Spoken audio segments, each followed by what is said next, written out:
안녕하세요. 독일에서 권하는 형 독학형입니다. 이번 영상은 노르트 스트림 폭파 사건 2편 이어가려고 합니다.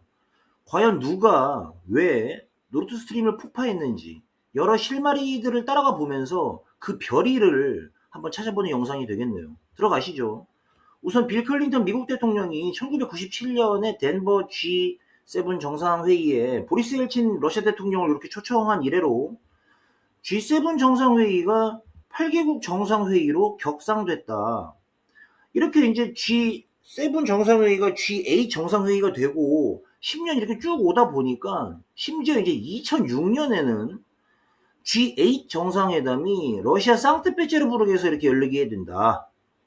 지난 영상에서 주로 다뤘었던 그 왜 2004년에 소치 러프독 정상회담도 이 시기에 열렸던 거죠. 소치에서 만났던 세 정상이 노르트 스트림에 대한 큰 틀에서의 합의를 시작했다. 그런데 이제 이게 2014년부터 모든 게 틀어지기 시작을 합니다. 당시에 이제 돈바스 문제가 수면 위로 떠오르면서 소치에서 이미 이렇게 G8 정상회의를 했는데 2014년에요. 나중에 서방 애들끼리 브뤼셀에서 이제 G8 정상회담이 아니라 G7 정상회담을 이렇게 따로 하게 돼요. 이 버락 오바마 시대였는데 오바마조차도 돈바스 문제를 이해를 못 하더라고요. 하긴 뭐 미국 사회 한복판에서 엘리트 코스 밟은 양반이어서 오바마조차 안 되는구나 싶었죠. 제가 이게 러시아 편을 드는 게 아니라 돈바스 문제는 이런 식으로 해결해서는 답이 보이지 않는 문제거든요. 아무튼 그렇게 뭐 러시아가 G7 정상회의에서 나가면서 돈바스 문제가 점점 악화 일로를 걷게 됩니다. 이건 나중에 한번 따로 다루도록 할게요. 왜냐면 저 뭐야 그 오스트리아 수도 빈 인문학 연구소에서 발간한 자료들이 좀 있던데 뭐 나름 그래도 좀 중립적이고 좀 괄목할 만한 결과물들인 것 같더라고요. 그건 좀 나중에 한번 따로 다루도록 하고 아무튼 이제 러시아가 이제 G7 정상회의에 참가는 못해도 독일은 뭐 이제 어차피 노르트 스트림은 별개로 보고 있었고 그래서 노르트 스트림 공사는 차근차근 진행이 됐다. 그래서 결국에 코로나19 기간에 그 2021년 그때 완공이 되죠. 이게 이제 미국이 뭐 오바마, 뭐 트럼프, 바이든 싹 다 전부를 막으려고 난리였다고 얘기했었죠. 러시아 천연가스의 의존도가 높아지면 독일하고 유럽 쟤네 중립하는 거 아니냐. 뭐 이런 우려, 조바심 이런 것들이 이제 미국 매파들의 위기감과 질투심을 이제 부채질을 했던 거죠. 심지어 그 당시에 2019년에 도널드 트럼프 미국 대통령이 독일을 제재하는 유럽 에너지 안보보호법에 서명까지 했었거든요. 미국이 독일을 제재하기 시작하는 지경에까지 이르렀었다. 물론 뭐 이제 바이든 행정부 들어서면서 이제 제재를 풀어주긴 했지만, 근데 이게 이제 2022년 2월 말이죠. 22일이었습니까? 러시아 정규군이 이렇게 우크라이나 영토 안으로 작게 하러 들어가면서 모든 게 틀어진다. 예, 독일의 중립 노선도 틀어지고, 돈바스에서 폭력적이었던 그 우크라이나 민병대, 걔네 이제 우크라이나 정부가 통제하기로 했던 게 민스크 협정이었거든요. 이 당시 우크라이나 대통령이 저 제일 오른쪽 저 형입니다. 모든 게 민스크 협정부터 해서 모든 게 틀어졌다. 코로나19 끝나고 정권 바뀐 독일도 이제 올라프 숄츠 시대에 들어서면서 뭐라고 그래야 돼? 그 고유명사로서의 독일이 아니라 이제 나토 뒤에 숨어버렸다. 뭐 그리고 이제 2022년 9월 뭐 19일이었나요? 프란치스코 교황이 러시아의 우크라이나 침공을 북대서양조약기구가 도발했을 가능성이 있다 이렇게 이제 말하고 나서 일주일 뒤에 노르트 스트림 폭파 사건이 일어난다. 9월 말이었죠. 그러니까 이게 이제 덴마크 공군이 이제 찍었다는 사진인데 덴마크 총리 메테 프레데릭센이 기자회견을 가졌어요. 그러면서 이제 러시아와 독일을 잇는 노르트 스트림 1 그리고 노르트 스트림 2가 이 발트 해적관들 여기 이제 세 군데에서 가스가 누출되는 이제 이 사고가 발생했다. 그래서 이거는 의도적인 행동이라는 것이 명확하다. 이거는 뭐 사고가 아니다라고 이제 밝혔다고 당시 AFP 통신이 이제 받았었는데 이 행동의 배후가 누가 있는지 나타내는 정보는 아직 갖고 있지 않다. 뭐 이제 이렇게 얘기했더라고요. 근데 이제 이 한 가지 확실한 게 애초에 이렇게 이제 노란데 세 군데가 이제 폭파된 건데 그 이 북유럽 지도자들 입장에서는 저기 뭐야 그 아까 그 덴마크 메테 프레데릭센 총리부터 해가지고 뭐 노르웨이, 스웨덴, 저 아이슬란드 이런 지도자들은 의도적인 폭발이라고 이미 결론을 내렸습니다 이때. 왜냐면 이게 뭐 사보타주라고 그러나요? 그 비밀 파괴 공작. 이 그런 거 아니면 이렇게 세 군데가 동시다발적으로 이렇게 폭발이 일어날 수가 없는 거죠. 또 이런 규모의 에너지 방출은 폭발 외에는 다른 까닭을 찾기 어렵다. 뭐 이제 당시 이제 북유럽 지도자들은 그렇게 봤고요. 그러자 이제 당연히 우크라이나도 이제 발끈하죠. 미하일로 포돌리악 그 대통령 보좌관이 성명을 내고 이번 사고에 대해서 이제 러시아가 유럽을 상대로 계획한 테러다 이거는. 포돌리아크 저 형이 좀 언론인 출신이에요. 그 뭐야 또 그 정치 컨설턴트 출신이고. 그러면서 이제 러시아는 유럽의 경제 성장과 경제 상황 뭐 이런 거 불안정하게 만들고 겨울 전에 공황을 일으키기를 원한다. 뭐 이렇게 이제 이때 밝혔죠. 그러자 이제 러시아도 성명을 냈는데 드미트리 페스코프 크렘린궁 대변인이 누출 사고에 대해서 이거는 유럽 대륙 전체의 에너지 안보와 관련된 문제다. 상황이 매우 우려스럽다. 이제 이렇게 이제 밝혔고, 기자들이 이제 물어봤죠. 이번 누출이 이제 사보타주 아니냐, 비밀 파괴 공작. 그 질문에는 이제 뭐 지금 당장은 어떤 것도 배제할 수 없다. 이제 이렇게 이제 밝혔죠. 사실 근데 러시아 입장에서는 좀 벙찌는 상황이었던 게 저게 뭐 공사비가 뭐 1, 2유로 들어가는 공사도 아니고 지금 러시아한테 막대한 손해인데 얘네가 폭파한다는 것 자체가 지금 굉장히 좀 벙쪄 있는 표정 보이나요? 디미트리 페스코프 저 형? 그러다가 이제 잭 테세이라 사건이 터집니다. 저 잭 테세이라 저 친구가 누구냐면 공군 장교예요. 22살인가 23살인데 이 친구가 매사추세츠 공군 주방위군 정보부 이제 장교거든요. 근데 이 친구가 그 디스코트 그룹 채팅룸에 저 왜 이거 뭐야 그 용키들 쓰는 메신저잖아요 디스코트 여기에 미군 기밀을 막 무더기로 올려버렸습니다. 아까 그 친구 지금 잭 태세이라 그 친구가 지금 징역 11년형 받았더라고요. 아무튼 이제 그 내용들이 뭐냐면은 윌리엄 번즈 CIA 국장이랑 미국 고위 관리들이 노르트 스트림 폭파 계획을 이미 알고 있었다는 내용입니다. 훨씬 전부터. 게다가 또 폭발 일어나기 두어 달 전에 이미 미국 CIA에서 독일 베엔데에 그러니까 최소한 2022년 6월과 7월 최소 2번 이렇게 폭발 일어나기 두어 달 전에 이미 우크라이나 무장 세력이 노르트 스트림 폭파시킬 수도 있다라는 첩보를 이제 알렸다고 해요. 잭 테세이라 그가 올린 자료에 의하면 이게 사실 우크라이나 문제예요.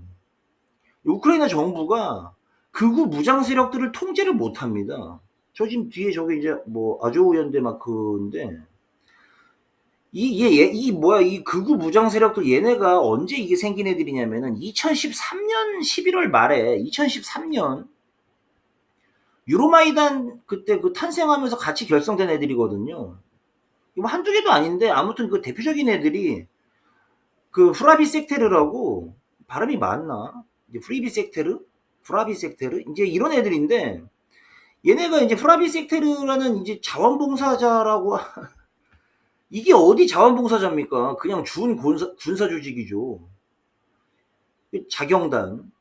푸틴 대통령이 우크라이나 국경 안으로 작게 하러 들어가면서 처리하겠다던 나치 애들이 얘네예요. 네오나치 애들. 우크라이나 네오나치.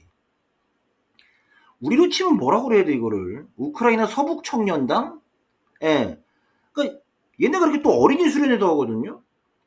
전국적으로 지부가 쫙 걸려 있고 또 이제 왜 우리도 왜 45년도에 1945년에 그 해방 공간에서 좌익 우익 해가지고 막 극한 대립하고 막 난리였잖아요. 그러니까 그 시절 생각하시면 진짜 가능하실 겁니까?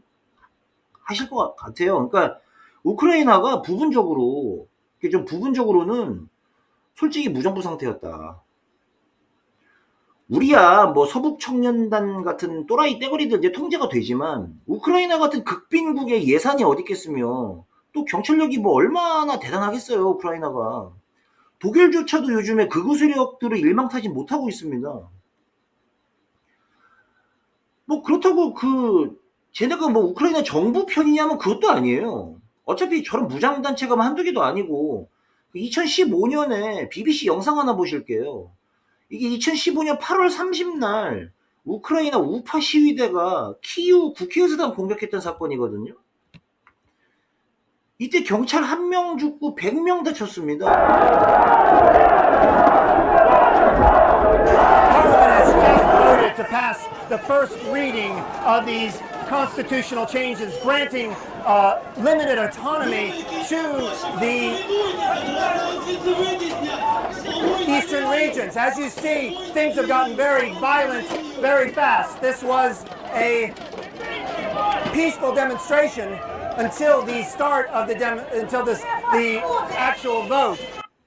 이게 아까 얘기했었던 2014년 민스크 협정 이행에 대한 반대 시위거든요. 그쪽 자치권 주지 마라 뭐 이런 얘기인데 우크라이나 정부가 얘네를 전혀 통제를 못한다. 그래서 돈바스 지역에서 쟤네 날뛰지 못하게 하려는 게 2014년에 요 민스크 협정이었는데 우크라이나 정부가 통제를 전혀 하지 못하니까 쟤네가 아까 걔네가 러시아어 쓰는 사람들 뭐 폭행하고 강간하고 아주 난리였거든요. 그러니까 민스크 협정에 따라서 이제 돈바스 지역 러시아인들한테 자치권 주고 전면전만은 막아보자. 뭐 이게 이제 민스크 협정에서 이제 합의된 내용이었는데 돈바스 지역의 주민들 대부분이 러시아어 사용자들이기도 하고 또 우크라이나 사람인데도 자발적으로 러시아어 쓰는 사람들도 많거든요. 근데 이제 우크라이나 시민들이 또 살다 보면 폭력 시위를 할 수도 있죠. 근데 그런 거를 전혀 우크라이나 경찰이 진압을 하거나 또 정치인들이 협상을 하질 못했다. 그러니까 우크라이나 정부가 그럴 능력이 없었다고 봐야 돼요, 이거는. 그러니까 이제 돈바스 지역에서 우크라이나 극우 무장단체 날뛰고 다시 또 이제 러시아 사람들도 러시아어 사용자들도 자경단 조직하고 아주 이제 개판이었던 거죠. 그러면서 이제 민스크 협정에 서명해 놓고 우크라이나 정부는 그 서명한 내용을 지킬 능력이 또 없었던 거고. 그 최대 인권 단체죠. 국제 엠네스티. 우크라이나 지부 보고서 좀 같이 보시죠. 2015년 2월 말 보고서입니다. 수도 키예프와 이후 우크라이나 그 동부에서 발생한 시위에 따른 폭력 사태가 러시아가 참여하는 무력 충돌로 확대됐다. 고문, 학대, 뭐 경찰의 인권 침해, 시위 과정에서의 과도한 무력 사용 이런 것들이 계속 이어졌고 책임자들이 대부분 처벌을 받지 않았고 조사도 결론도 안 났다. 특히 러시아가 점령한 크림반도에서 친러시아 준군사 세력에 의한 개인 납치 사건이 발생했는데 우크라이나 동부의 분쟁 지역에서 분쟁 당사자들에 의한 납치 사건도 또 있었다. 그러니까 우크라이나 애들도 했다 이제 그 얘기죠. 양측 모두 전쟁법 위반에 대한 책임이 있다. 그러면서 이제 뭐 표현 집회 결사의 자유에 대한 러시아의 제한이 이제 크림반도에서 이제 크림반도에 도입됐고 특히 이제 친우크라이나 활동가들과 이제 크림 타타르족은 준군사 조직의 표적이 됐고 이제 사실상 이제 러시아에 의해 박해를 받았다. 뭐 이제 이런 내용인데 아까 얘기했었던 그 아조우 연대도 원래는 이제 저런 준군사 조직이었거든요. 우크라이나 정규군으로 이렇게 편입을 시켰습니다. 그러니까 러시아 입장에서는 프랑스, 독일이 중재했던 민스크 협정을 믿을 수가 없게 된 거예요. 예. 그럼 뭐 미국도 마찬가지였을 것 같아요. 다시 이제 노르드스트림으로 돌아와서 이제 덴마크, 스웨덴, 독일 3개국의 조사단을 꾸렸는데 뭐 모두가 의도적인 폭발하는 거에만 일치를 받죠. 그러다가 이제 그 아까 얘기했었던 미하일로 포돌리아크가 트위터에 아니 우크라이나 정부에 대해 재미있는 음모론을 수집하는 거는 좀 즐겁긴 한데 우크라이나는 발트해 참사랑 아무런 상관이 없고 친우크라이나 방해 행위 집단에 어떠한 정보도 없다. 우린 이렇게 말해야겠다. 이제 뭐 이렇게 이제 밝혔습니다. 말씀드렸잖아요. 우크라이나 정부는 우크라이나 영토 안의 모든 상황에 대해서 통제할 수 있는 능력이 없었다. 이미 2014년 이전부터요. 그럼 이제 전쟁 발발한 이때는 뭐 당연히 그랬고요. 그래서 마치 월남전 생각하시면 될 거예요. 이 월남전 때 남베트남이잖아요. 지금 남베트남. 당시 뭐 베트남 공화국인 거요. 얘네 생각하면 크게 틀리지 않을 것 같아요. 지금 현재 우크라이나가. 여기서 이제 뭐 서북 청년단, 그러니까 뭐 하마스 같은 애들 날뛰는데 전혀 통제가 안 되는 거죠. 그러면서는 푸틴 말이 맞아요. 걔네 그 뭐야 얘네 네오나치입니다. 프라비 섹터로 얘네. 이 러시아가 이게 뭐 억울했던 것 같아요. 그러니까 이제 이거를 유엔 안보리까지 끌고 갔습니다. 작년 3월이었는데 자 작년 3월에 이제 안전보장이사회 해가지고 노르드스트림 파이프라인 파괴를 조사하기 위한 위원회 설립 결의안 초안을 거부했다. 안전보장이사회가. 여기 이제 안전보장이사회가 오늘 러시아 연방 대표가 제안했던 결의안을 채택하지 못했는데 이 결의안이 발트해의 노르드스트림 가스 파이프라인에서 이제 이렇게 파괴 행위에 대해서 요 국제독립조사위원회 요거 설립하자는 거였거든요. 러시아 요구가. 근데 이제 요 초안을 거부했던 거죠. 근데 찬성은 이렇게 세 나라입니다. 브라질이랑 중국이랑 러시아. 그리고 이제 뭐 반대는 없고 기권이 이제 12표. 기권이 12표가 나왔어요. 이게 어떤 나라들이냐면은 상임이사국 중에 이제 러시아랑 중국은 찬성했고 당연히 뭐 프랑스, 영국, 미국은 반대한 거죠. 그리고 기권 아까 걔네 이제 이제 얘네 셋이 반대한 거고 또 이제 나머지 기권들은 뭐냐면 아까 비상임이사국 10개국 중에 브라질은 찬성을 했으니까 나머지 뭐 여기 뭐 알바니아, 뭐 가봉, 가나, 뭐 아랍에미레이트, 에콰도르, 일본, 뭐 몰타, 모잠비크, 스위스 얘네는 이제 또 이제 다 기권한 거죠. 그러니까 기권이 12표였다. 이 자리에서 뭐 가봉 대표 말이 좀 일리가 있던데 완전 코미디였죠. 그러니까 이 자리에서 이제 또 미국 대표랑 러시아 대표가 이제 설전을 벌였는데 이 세이머 허쉬 요 형 이제 발언 때문이었는데 이 형이 어떤 형이냐면은 1969년도에 남베트남의 미라이 마을에서 미군이 남베트남 주민들이 이제 여기 대량 학살했거든요. 그 사건을 폭로해서 퓰리처상까지 받았던 형입니다. 예. 미군이 남베트남에서 이제 그 학살했던 거. 이 형이 저 주에 바이든 대통령의 명령에 따라서 미국 해군 잠수부가 작년 9월 발트해 아래에 폭발물을 심어서 러시아 가스 파이프라인 3개를 파괴했다고 이제 말했다. 이제 그거를 이제 이 형이 이제 폭로했거든요. 이제 뭐 백악관이 이제 노르드스트림 파이프라인 파괴에 대한 주장을 이제 이 형이 이제 이렇게 그 폭발에 대해서 주장을 하니까는 완전히 거짓이고 완전한 허구다. 이제 이렇게 백악관은 이 당시 일축을 했는데 글쎄요. 미국이 어떤 나라입니까? 작년 4월에 왜 미국이 우리 대통령실 도청해 오던 거 걸리니까 그동안 공공외교 멀쩡하게 해오던 그 수미테리 의원이 기소했잖아요. 뭐 거의 뭐 간첩, 거의 준 간첩 비슷하게. 아니 솔직히 우리도 알잖아요. 뭐 미국이 청와대 도청하는 거. 뭐 우리도 그냥 그러겠거니 미국 놈들이 오죽할까 이제 그러겠거니 하고 있는 거를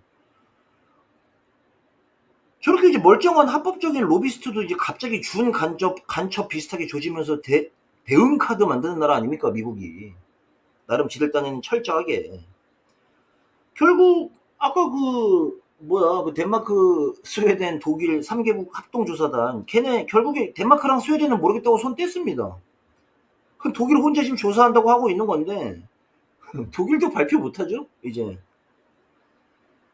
글쎄요 이제 끝으로 이제 작년 이맘때 독일 보수지죠 그 디자이트 여기서 낸 기사 한번 보실게요. 올라프 숄츠 독일 총리가 이제 워싱턴 방문했었을 때거든요 이때. 바이든 이제 취임하고 그러니까 그때 이제 바이든 그 이제 그 오늘 내일 하는 그 노인네 생각해서 이제 마스크까지 끼고 이제 갔었는데 바이든이 이때 그랬습니다. 러시아가 우크라이나를 공격하면 노르드스트림 2를 끝장내겠다. 이렇게 이제 위협했다라고 하는 이제 기사입니다. 그리고 이제 또 그다음 기사는 2023년 건데 노르드스트림 파이프 파괴자들이 우크라이나로 도망쳤다. 요런 이제 기사입니다. 보고서에 따르면 노르드스트림 파괴자들은 공격 전후에 우크라이나에 있었다. 그리고 우크라이나 군은 또 다른 파이프라인을 공격할 계획도 갖고 있었다. 계속 말씀드렸죠, 지금. 우크라이나 군이 그냥 우크라이나 군이 아니라 극우 준 군사조직 그대로 흡수한 부대 많다. 서북 청년단 애들이 그냥 국군 군복 입은 거거든요. 이게 공사비만 95억 유로 들었다는데 이 우크라이나 극우 이 준 군사 조직 얘네가 이제 뭐 우크라이나 군으로 뭐 변장을 했든 뒤에서 CIA든 뭐 바이든이 좀 누구인지 이걸 받았든 간에 아무튼 얘네가 이제 폭발을 했다는 정황이 이제 속속들이 드러나고 있는 거죠. 이게 공사비가 이제 95억 유로 들였는데 이게 계산해보니까 14조 원이 넘더라고요. 저게 저렇게 지금 고철덩어리가 됐으니 독일하고 러시아가 가장 큰 피해자가 아닌가. 사실 뭐 그런 생각도 듭니다. 작년 8월 독일의 LNG 수입량 좀 보실까요? 미국이 단연 1위죠. 결국에 미국은 할 거 했다. 그리고 뭐 목표 달성했네요. 덕분에 독일 경제는 완전 막 가고 있습니다, 지금. 타게스샤우 기사 한번 보시죠. GDP가 놀라울 정도로 감소했다 이러면서 제목이 독일 경제 2분기의 위축 이렇게 돼 있네요. 이게 이제 지난 엊그저께 30날 7월 30날 기사입니다. 독일 경제가 2분기에 놀랄 만큼 위축됐다. 특히 기계, 건물 등 장비에 대한 투자가 감소했다. 이는 독일이 다른 EU 주요 국가들보다 뒤처져 있음을 뜻한다. 그러면서 이제 연방통계청이 발표한 바에 의하면 2분기 GDP가 전분기 대비 0.1% 감소했고 작년에 비해서 0.1% 감소한 거 작년 이맘때에 비해서 1, 4분기에도 죽었는데 독일이 G7 나라들 중에 꼴찌였거든요. 2, 4분기도 이렇게 지금 유로존 전체가 0.3% 성장하는 동안 독일은 0.1% 위축됐다. 에스파냐도 0.8% 성장했던데 그게 다 뭐겠어요? 독일 LNG 기지들이 다 에스파냐에 있습니다. 일단 거기 도착했다가 거기서 함부르기나 브레멘으로 오거든요. 에너지 비용이 이렇게 뛰면 그리고 단가도 이제 올라가고 이런 식으로 가면은 독일이고 나발이고 흔들리는 거죠, 뭐. 네. 이상 독일의 사고 나는 형 독학형이었습니다. Tschüss.